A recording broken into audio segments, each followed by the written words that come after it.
Earlier this month, the Fort Worth ISD announced it would remove 3 books from elementary and middle school libraries. The district says the graphic sexual content or gender identity exploration in those books is not appropriate for students that age.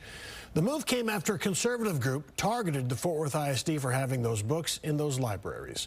Fox 4's David St. Henry is in Fort Worth tonight with more. David. Yes, Steve, 24 people signed up to speak during public comment tonight, and 3 people began reading excerpts from those graphic books to the Board of Education. And all 3 of those people were asked to stop by the superintendent or some staff members, saying that what they were reading was inappropriate. So these speakers are saying, hey, if we're not allowed to read this to adults at the Board of Education meeting, then why can kids read it? I don't know one parent that would say this book is appropriate for 5-year-olds. Gender Queer is one of several controversial LGBTQ books Fort Worth ISD says it had in some elementary and middle school libraries. Open the books up. Look at them. Fox 4 is unable to broadcast some images in the books because they're too graphic. If it's not something that can be broadcast on TV, then why are we giving it to our children? Holly Plemons is a parent to 3 boys, including an elementary student who she says she pulled out of Fort Worth ISD. Some families may be okay with this, and that's great. They can go to Barnes & Noble, they can go to Amazon, and they can buy it for their kids. I do not want material like this in front of my children. If books are pornographic, they don't belong in our schools. I wouldn't put Playboy in there. I wouldn't put Playgirl in there. I wouldn't put Hustler in the schools. Board of Education trustee Dr. Michael Ryan agrees with the district's decision to remove books Gender Queer, Flamer, and Wait, What?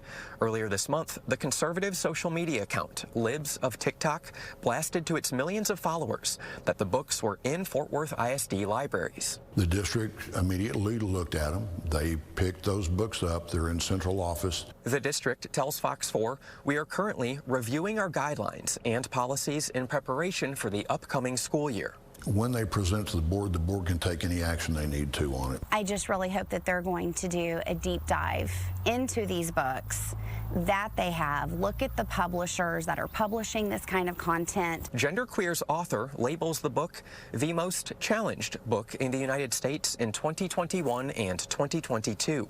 The graphic memoir claims to be a teaching guide on gender identity. Remove these books from our school libraries now.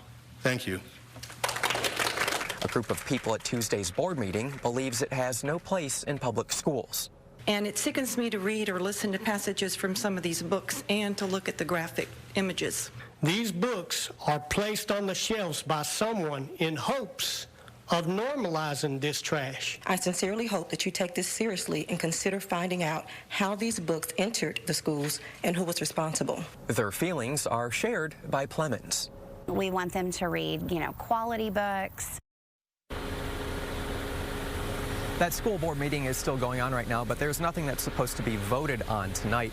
I do want to point out that earlier this year during the Texas legislative session, House Bill 900 was passed, which will require students to have written permission from their parents before checking out any, quote, sexually relevant materials from public school libraries. That goes into effect September 1st, so Steve and Heather, it seems like a lot of districts across North Texas will have to at least relook at their policies.